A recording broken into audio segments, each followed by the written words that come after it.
Kamu dan Dia. Bab 1. Pengenalan karakter. Aku. Perkenalkan, namaku Lexi Permana. Aku adalah seorang pemuda biasa dan sederhana. Ayahku bekerja di perusahaan sebagai office boy, dan ibuku bekerja menjadi ibu rumah tangga, pekerjaan yang sangat tinggi kedudukannya. Aku anak sulung dari 5 bersaudara. Aku membantu ayahku bekerja serabutan saat aku pulang dari kampus dan ayahku pulang dari bekerja.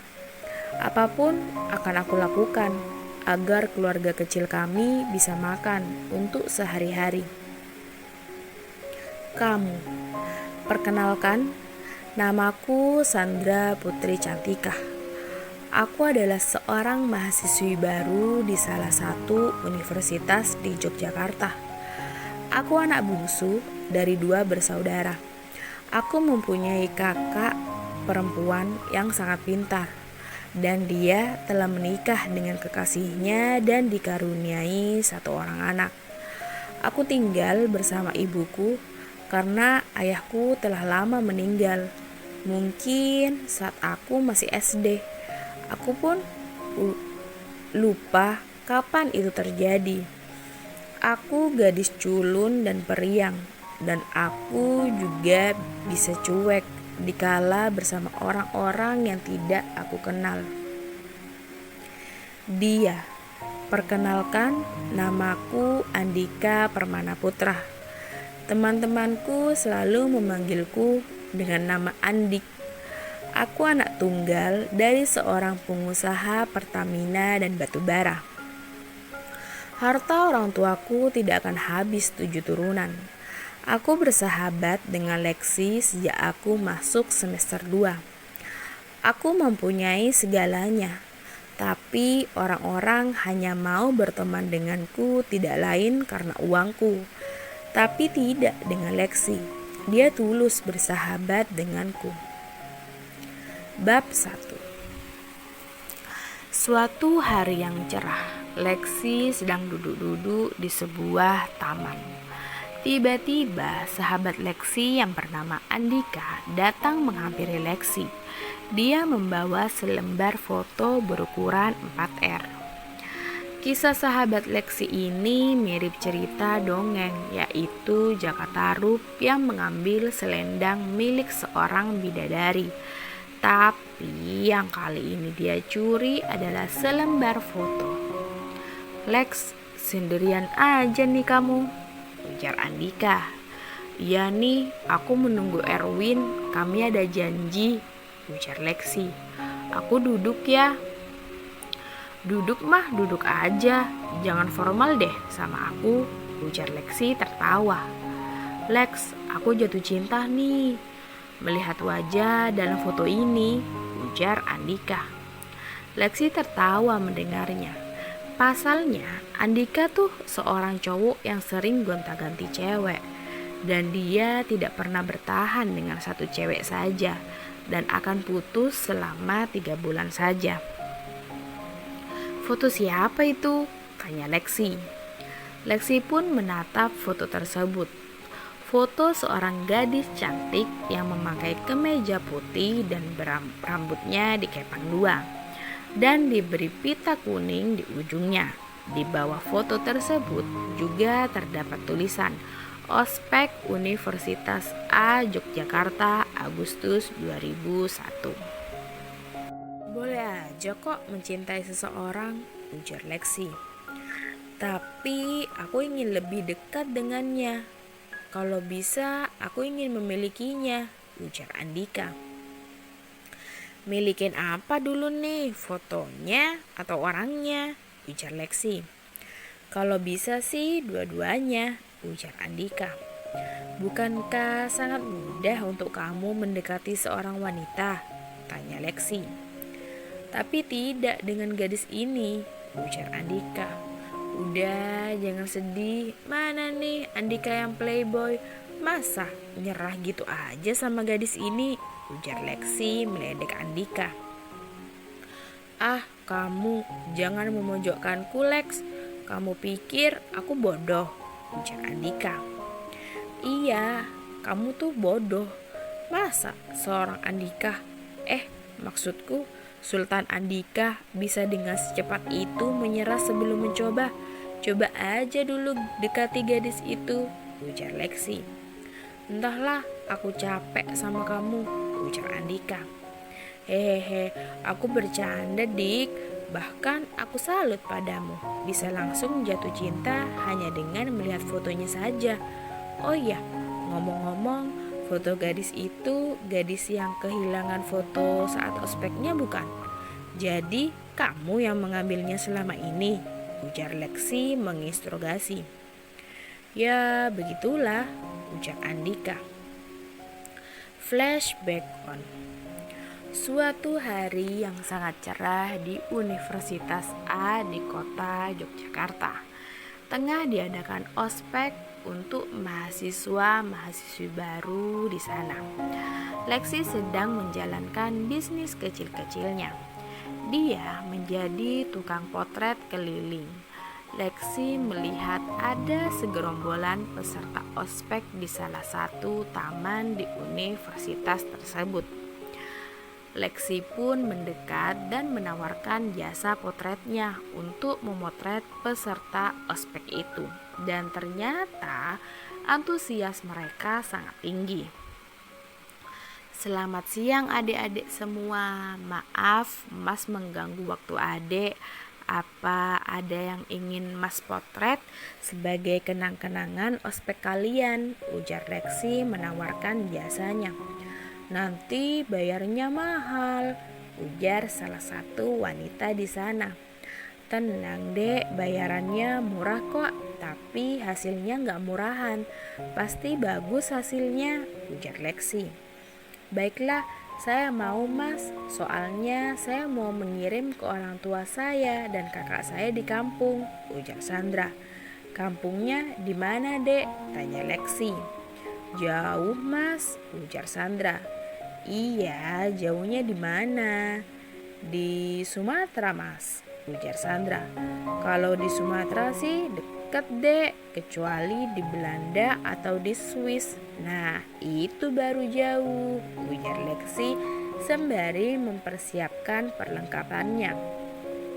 Sandra pun tersenyum mendengar jawaban Lexi. Setelah selesai memasang kamera dan semua perlengkapannya, akhirnya Lexi memotret Sandra dan juga yang lainnya. Terima kasih ya dek atas partisipasinya, ujar Lexi meninggalkan Sandra dan teman-temannya. Mas, fotonya kapan bisa diambil? Ujar Sandra berteriak karena Lexi sudah agak jauh dari tempatnya. Besok pagi di depan Fakultas Hukum, ujar Lexi dan menghilang dari pandangan Sandra. Sandra pun duduk kembali bersama teman-temannya karena masih jam istirahat. Banyak sekali orang yang berlalu lalang di hadapan Sandra. Ada juga para cowok yang menatap Sandra dengan tatapan genit. Tapi Sandra tidak menghiraukannya karena sudah terbiasa dari dia masuk SMA. Sandra anak yang cantik, tapi agak sedikit cuek kepada orang yang baru dia kenal. Keesokan harinya, Sandra bersama teman-temannya pergi menuju ke Fakultas Hukum. Dan benar saja, Sandra melihat pria yang memotretnya kemarin. Tapi dia kini tidak sendirian. Dia datang bersama temannya yang tidak kalah tampannya dengan cowok yang memotret Sandra kemarin. Sandra dan temannya mendekat dan melihat banyak sekali foto yang diletakkan di atas tikar. Banyak peserta ospek yang kegirangan karena foto mereka sangat bagus dan Sandra pun mulai mencari foto miliknya. Satu persatu foto Sandra perhatikan, tapi tidak ada foto miliknya. Mas, foto saya kok nggak ada ya? Tanya Sandra. Cari aja dek, pasti ada, ujar Lexi yang sibuk melayani mahasiswa yang lainnya. Beneran mas, gak ada, ujar Sandra. Kalau nggak ada ya berarti adek belum difoto, ujar Andika rekan kerja Lexi.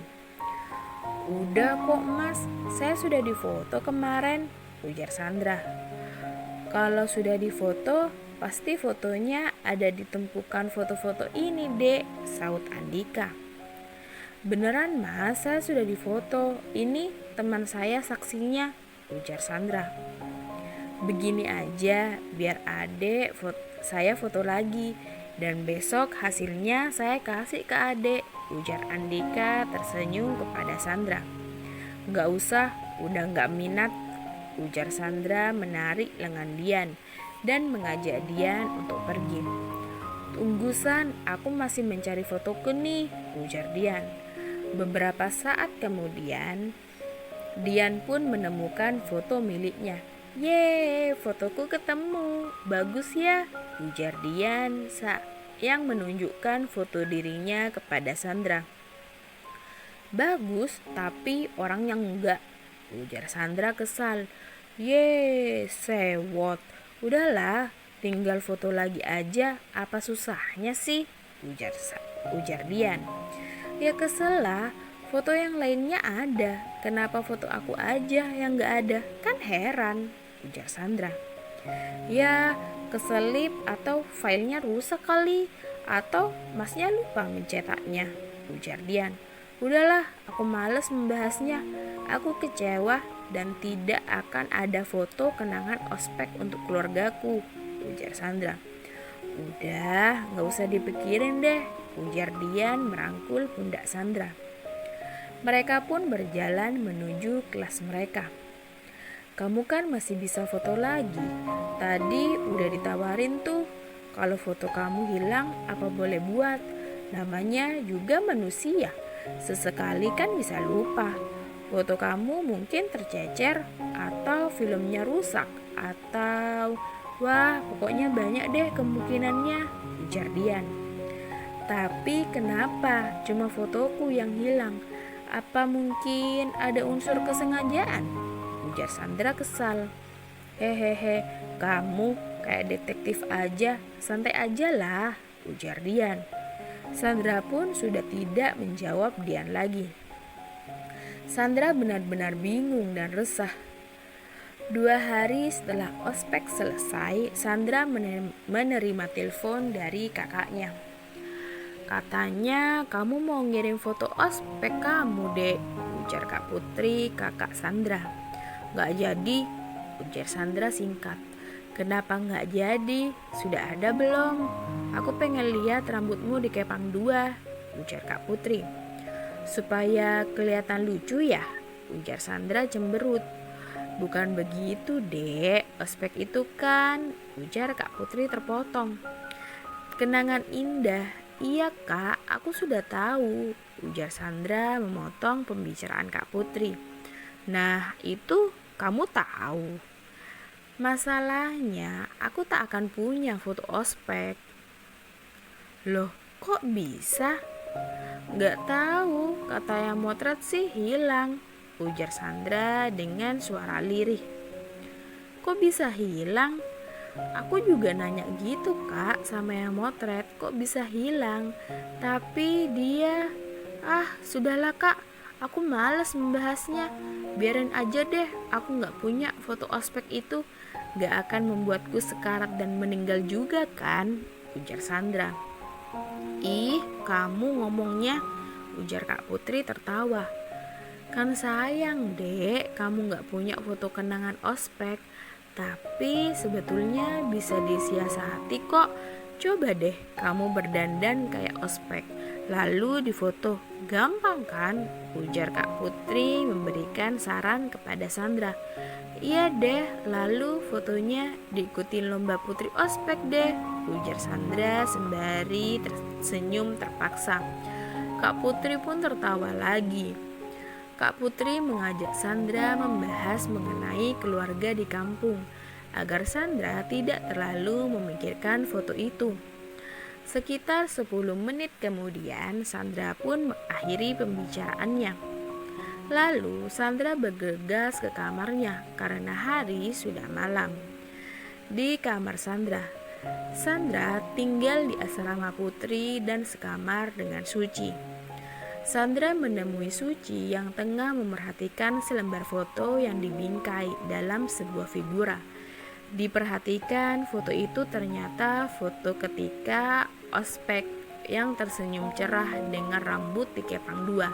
Seketika rasa iri menjalari perasaan Sandra. Tanpa sadar, Sandra kembali memikirkan fotonya yang hilang itu. "Belum tidur, Ci," ujar Sandra berbahasa basi, sembari membandingkan tubuhnya di atas ranjang. "Belum," ujar Suci. San, menurutmu bagus nggak kalau foto ini diperbesar segede poster, lalu dipajang deh di dinding kamar ini?" ujar Suci. "Bagus," ujar Sandra ogah-ogahan, sembari menarik selimut.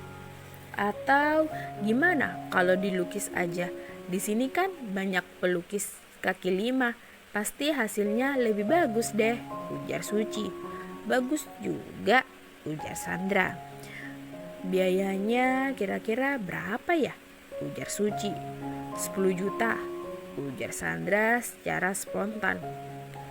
"Masa semahal itu?" ujar Suci dengan meninggikan suaranya karena kaget dengan jawaban Sandra. Kalau nggak percaya ya udah, aku mau tidur," ujar Sandra lalu menyelimuti seluruh tubuhnya dan langsung tidur.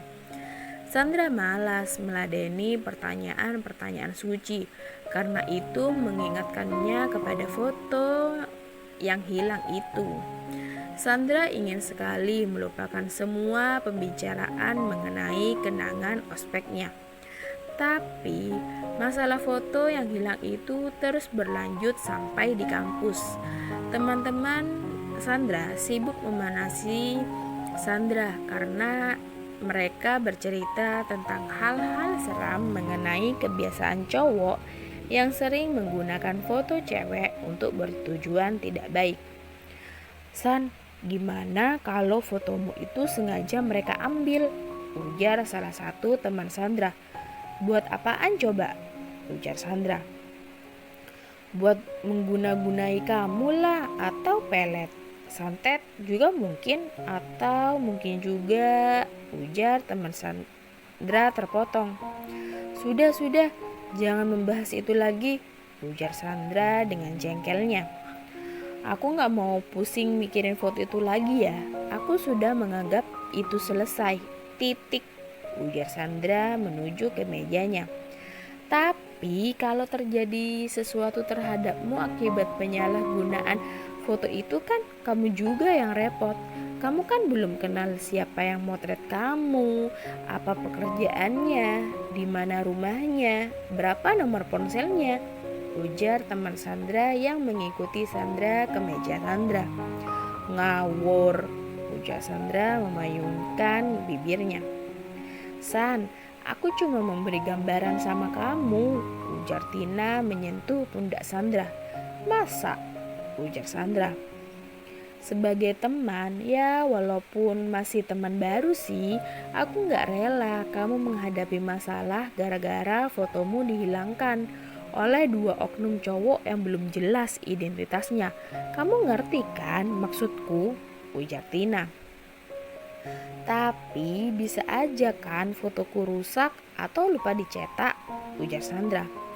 "Tapi mungkin juga sengaja diambil kan sama mereka," ujar Tina. "Apa mereka seburuk itu?" ujar Sandra mengerutkan keningnya. "Apa kamu bisa menjamin kalau mereka tuh orang baik? Kamu tuh belum mengenal mereka, San," ujar Tina. Sandra pun diam. Memang Sandra akui kalau ada benarnya juga ucapan temannya itu. Siapa sih sebenarnya 2 cowok itu? Mungkinkah mereka penipu? Kalau iya, kenapa cuma aku yang merasa tertipu olehnya, sementara teman-teman yang lain dapat menerima foto mereka beserta klisenya? Gumam Sandra. Dengan seketika Sandra tersentak dan berdiri dari mejanya. Kenapa juga dari kemarin tidak kepikiran sejauh ini ya? Fotoku itu kan pasti mempunyai klise, kecuali kalau memang fotonya itu tidak jadi atau rusak. Aku jadi berpikir untuk menghubungi kedua cowok itu lagi, ujar Sandra tersenyum cerah karena menyadari ada sebuah harapan yang masih dapat dinantikan. Tapi di mana ya aku bisa menghubungi mereka? Ujar Sandra. Moga aja kamu bertemu dengannya, ujar Tina.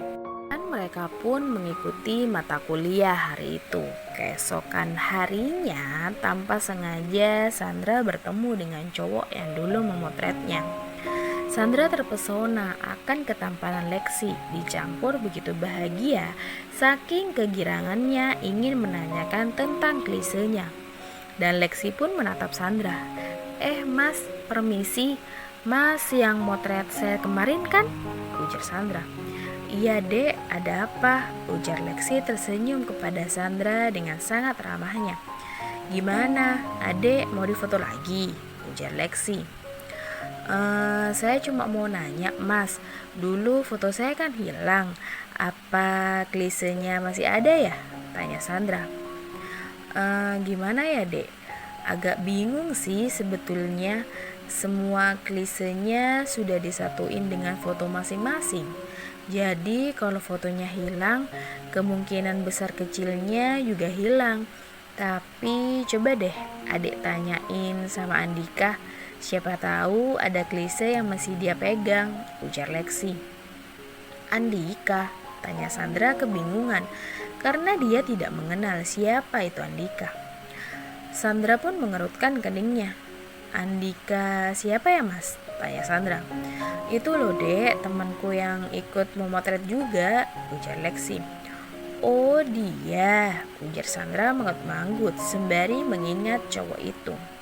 Tapi di mana ya saya bisa ketemu dia, ujar Sandra. Besok dia ada kuliah di ruangan A06 jam 9, oke, ujar Lexi. Sandra pun tersenyum kepada Lexi. Mas kuliah di sini juga ya, ujar Sandra. Jelas dong, kita nih masih satu fakultas kok. Andika juga sama. Perkenalkan, nama saya Lexi Permana dan kamu boleh memanggil saya Lexi, ujar Lexi. Tanpa Sandra minta, Lexi pun sudah menyebutkan namanya. Sandra, ujar Sandra sembari menyodorkan tangannya untuk bersalaman. Tapi Lexi cuma membalasnya dengan merapatkan kedua telapak tangan di depan dadanya. Ternyata Lexi termasuk cowok yang anti salaman.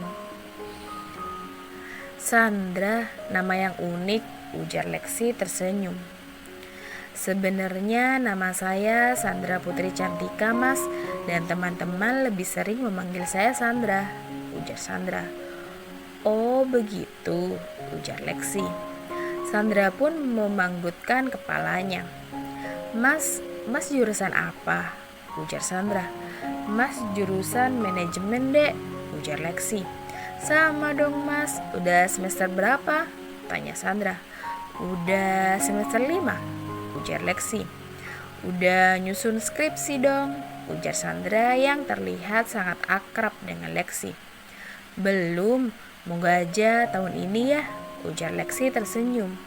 Ternyata Lexi ini seorang cowok yang ramah, selalu ceria, namun sangat alim dan juga sopan. Sandra sangat menikmati saat mengobrol lebih banyak dengan Lexi. Tapi sepertinya Lexi sedang buru-buru karena ada kelas hari ini. Mas pergi dulu ya dek, mas ada kelas sekarang, ujar Lexi. Iya mas, makasih ya infonya, ujar Sandra. Keesokan harinya, Sandra mencari di ruangan A06. Sandra melihat sekeliling kelas itu untuk mencari Andika yang dimaksud oleh Lexi kemarin. Sandra tersenyum cerah ketika melihat sosok yang dia cari tengah berjalan sendirian. Mas, masih ingat gak sama saya? Ujar Sandra yang berjalan berdampingan dengan Andika dan mensejajarkan langkahnya. Andika menoleh. Sandra terpanah ketika melihat wajah Andika. Sikap Sandra jadi gugup dan senyuman baru hadir beberapa detik kemudian. Andika tersenyum yang amat cerah diikuti oleh suara yang melengking, seperti kegirangan bertemu dengan Sandra. Ketemu lagi. Ada apa nih? Apa ada yang bisa saya bantu? Ujar Andika tersenyum kepada Sandra. Anu mas, ujar Sandra agak terbata. Anu apa? Hayo, tanya Andika menatap tajam ke arah Sandra. Kemarin foto saya kan hilang, ujar Sandra. Oh benar, foto kamu menghilang. Saya juga heran, kenapa bisa gitu ya? Mungkin kececer atau entahlah, saya juga gak tahu kemana larinya. Yang jelas saya ingat betul foto kamu memang hilang, ujar Andika. Tapi gaya bicara Andika gak aneh, membuat Sandra setidaknya tidak senang kepada Andika karena so akrab dengannya. Tapi klisenya masih ada kan mas, ujar Sandra menatap Andika. Sandra mengharapkan klisenya masih ada. Masalahnya klisenya sudah disatuin sama fotonya dek. Kalau fotonya hilang, kemungkinan besar klisenya juga hilang, ujar Andika gugup. Jadi klisenya juga hilang ya mas, ujar Sandra kecewa. Kalau foto kamu gak ada, mungkin gak jadi kemarin. Memang sih ada beberapa klise yang terlihat kabur atau hitam. Mungkin salah satunya mungkin aja punya kamu. Karena rusak semuanya, jadi langsung aja mas buang semuanya, ujar Andika. Sebuah penjelasan yang bertele-tele buat Sandra, dan Sandra merasa kecewa. Sekarang jelas sudah bahwa Sandra tak akan bisa memiliki foto kenangan ospek, sementara teman-temannya yang lain memilikinya. Sandra pun melangkahkan kakinya dan pamit pada cowok itu. Sandra pun hendak kembali ke kelasnya, tapi dicegah oleh Andika. Tunggu sebentar dek, teriak Andika. Boleh saya tahu alamat kamu? Siapa nama kamu? Siapa tahu nanti klisenya ketemu, ujar Andika. Loh, katanya sudah dibuang semuanya, ujar Sandra mengerutkan keningnya. Memang iya, udah dibuang semuanya, tapi mungkin masih bisa saya cari kok dek, ujar Andika gelagapan. Enggak usah repot-repot mas, foto itu enggak terlalu penting kok, ujar Sandra meninggalkan Andika. Sandra sudah malas meladeni ucapan Andika yang pelin-pelan. Segera Sandra beranjak dan mencoba melupakan semua hal yang mengenai foto kenangan ospek itu. Dan Sandra berjanji tak akan memikirkannya lagi. Bersambung.